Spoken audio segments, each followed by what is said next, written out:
Hello you guys, welcome back. This is part 2 of my video blog on women's head coverings and women with long hair. I was reading 1 Corinthians chapter 11 verses 1 through 16 to see what Paul said about it. And the verse that really stuck out to me, or the verses that really stuck out to me, is 1 Corinthians 11 verse 5. But every woman that prayeth or prophesieth with her head uncovered dishonoreth her head, for that is even all one, as if she were shaven. So actually just yesterday and today I decided to wear a head covering when I pray. Now I do not have a male covering. I don't have a husband or whatever, but I decided I want to pray with a head covering. So I didn't really know how to wear it. I just kind of laid it on my head like this. And actually I kind of tucked it behind my ears. Because, I'm not really sure, are they supposed to cover all of their hair or just their head? I know some women, they may have their edges showing. They may have some hair coming down. They may have it on loosely like this. And their hair, outside of it. And then some women, they cover up all their hair. You can't even see, you don't even know what kind of hair texture they have. And when I was in college, there was a young lady, she was like, she was my age. And she would come to class. And she would have her hair totally covered in this white head covering. And she would always wear like long skirts to class. She was very quiet. She was real modest. No makeup. I don't think she had her eyebrows arched. No nails being done. She was like, her hair, it looked kind of like this, but hers is white. And I think she had it tucked behind her ears so that you cannot see any. You can't see any hair. And then she would wrap it around in a knot. And she was, I could tell she was a Christian. I knew she was a Christian. I knew she was serious about God. Because, most women, this is UT Knox party school. And she had no desire to show any of her hair. And we know women, that's a sign, that's like a sign of our beauty. Women have long hair or whatever, nice hairstyles. It's very beautiful. And she covered up all her hair. And then we know some women in, Muslim countries, they'll have their faces covered up. They'll have none of their hair showing. And they'll have their faces covered up like this.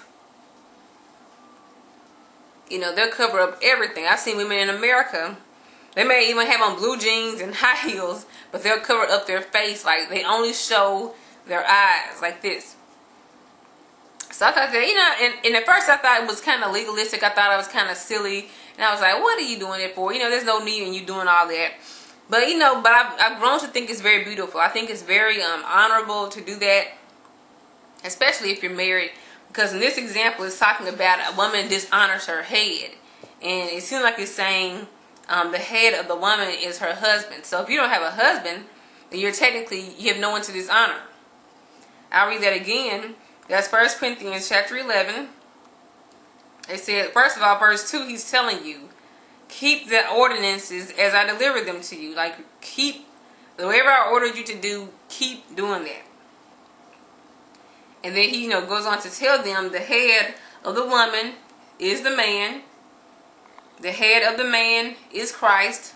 The head of Christ is God. So it's saying, and then he says, every man. It didn't just say some man. It says every single man that prays or prophesies with his head covered is dishonoring his head.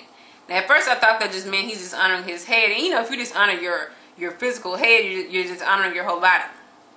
If you punch yourself in the face, you dishonored your whole body, as far as I'm concerned.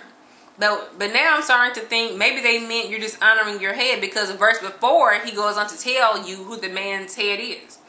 And so, and like I read in the last video, Genesis chapter 24 verse 65. Genesis chapter 24 verse 65, and it talks about when Rebecca first saw her husband, or the man she was going to marry.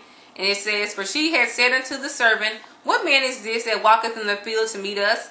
And the servant had said, it is my master. Therefore she took a veil and covered herself. Because she knew it was a man she was going to marry, she covered herself.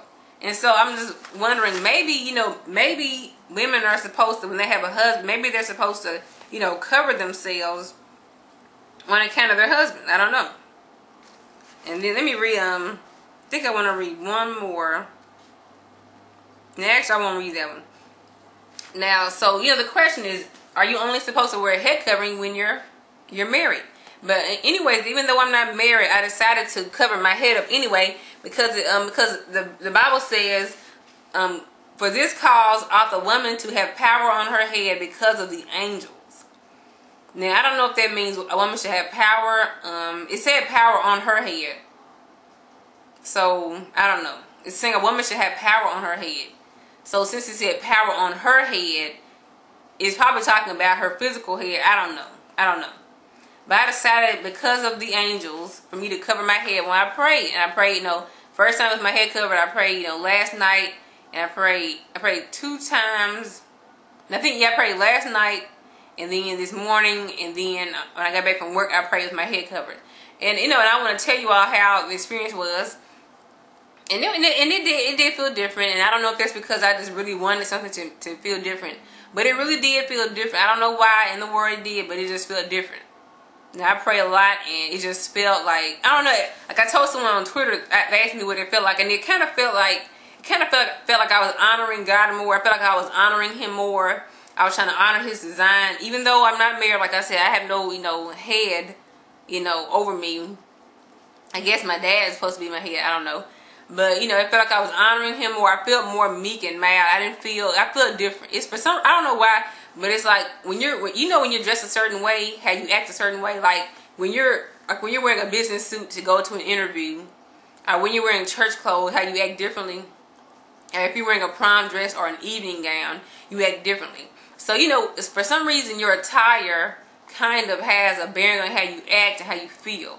So when I'm going on an interview, to get a new job, a career, I'm not talking about just a job, like applying at the mall. I'm talking about like, my degree, a career based on my degree.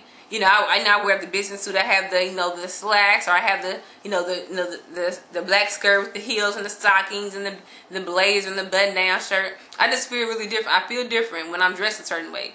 So for some reason, I think because of when I pray with the head covering, I just felt more meek. I kind of felt like the women probably did in the Bible days. I feel so modest because I'm really kind of energetic and hyper kind of.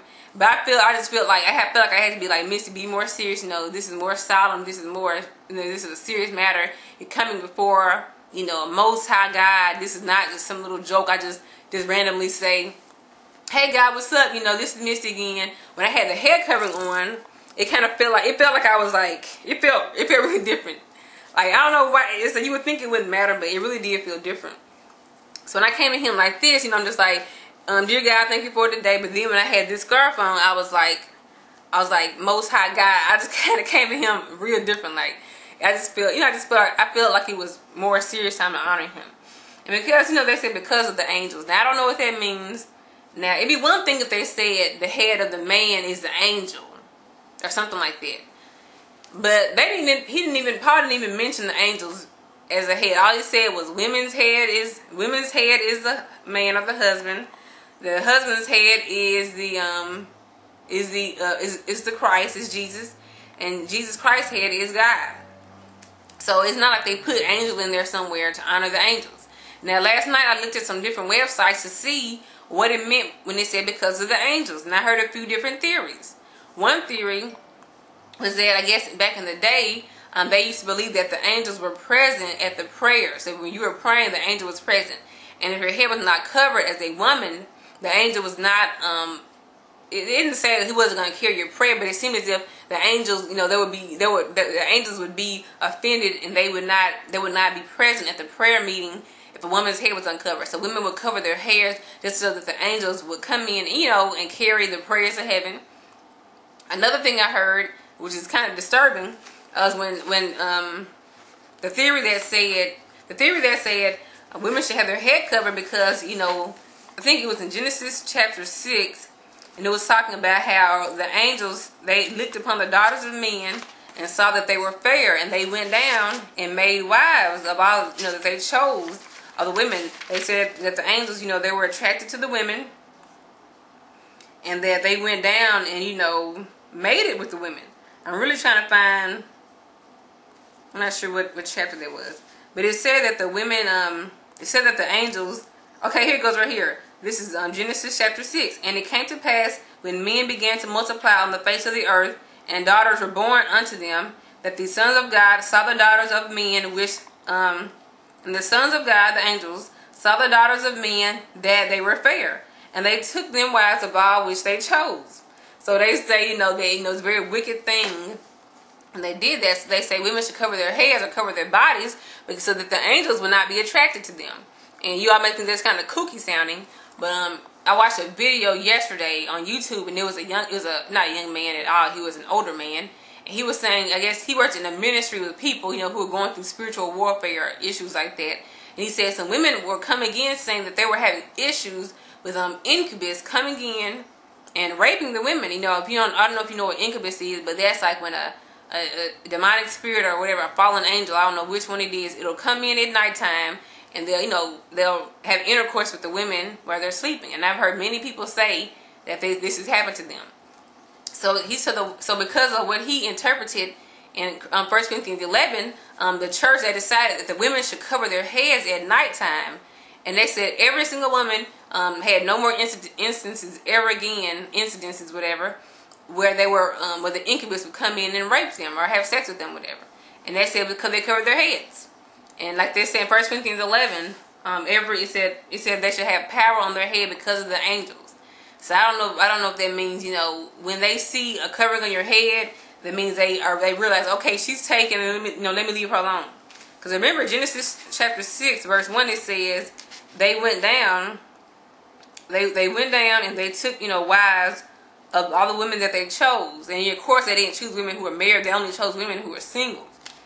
Now, and I doubt that would happen again. I don't think that's what Paul was talking about in 1 Corinthians 11. But some people say that because the women had no more instances with fallen angels, molesting them at nighttime, they say that does have something to do with it. So, and then one more. Now I don't think this verse here applies, but this website I went to, it mentioned covering. Also mentioned in Genesis 20:16. I don't see how this applies too much, but I'll read it anyway. Genesis chapter 20, verse 16. And unto Sarah he said, Behold, I have given thy brother 1,000 pieces of silver. Behold, he is to thee a covering of the eyes, unto all that are with thee, and with all other. Thus she was reproved. Now, Sarah, I believe Sarah was Abraham's either, I think, half sister, or I'm not sure how it worked. Back then there were people mingled like that. I think it was, I guess, a half sister or a step sister or whatever. But Abraham, he married his sister, and so that's why this Abimelech said. That's why Abimelech said, I've given thy brother 1,000 pieces of silver. He is to thee a covering. So some people say that means, he's a covering. That means, he covers her, and that because she's taken, because she's married, because she has power over her head, then I can't mess with her like that. Okay. And then another verse they mentioned that talks about covering is Isaiah 47:2. Isaiah 47:2, and that one says, my Bible is kind of messed up because it's all broken up into pieces, so I gotta make sure that the chapters are right. But Isaiah 47:2, it says, Take the millstones and grind meal, uncover thy locks. So he says, uncover thy locks. So it seemed as if maybe all the women at that time period had their heads covered, because their locks, their curly locks or whatever, their hair was exposed. So he said, uncover your locks. So obviously women had their head covered. And then also Numbers 5:18 says, And the priest shall set the woman before the Lord and uncover the woman's head. And this is talking about the law of jealousy. When a woman cheated on her husband, this is what they would do. It was a little process that they would do. Well, and I don't say it's little, but it was a kind of a long process they would do to clean the woman and whatever, and to deal appropriately with the law of jealousy. And he says, and the priest shall set the woman before the Lord and uncover the woman's head. So I don't know if there was a way of shaming her for her adultery. But anyways, I just want to show you all a few other verses that talk about women's head coverings. So do you all think it's important? Do you think it's a big deal? This is an Old Testament. This is not an Old Testament law. This is 1 Corinthians 11. This is not the Old Testament law. This is New Testament ordinance that he mandates. So do you all think it's beautiful? Do you think it's honorable? Would you do it? Leave comments. Thanks for watching. Bye-bye.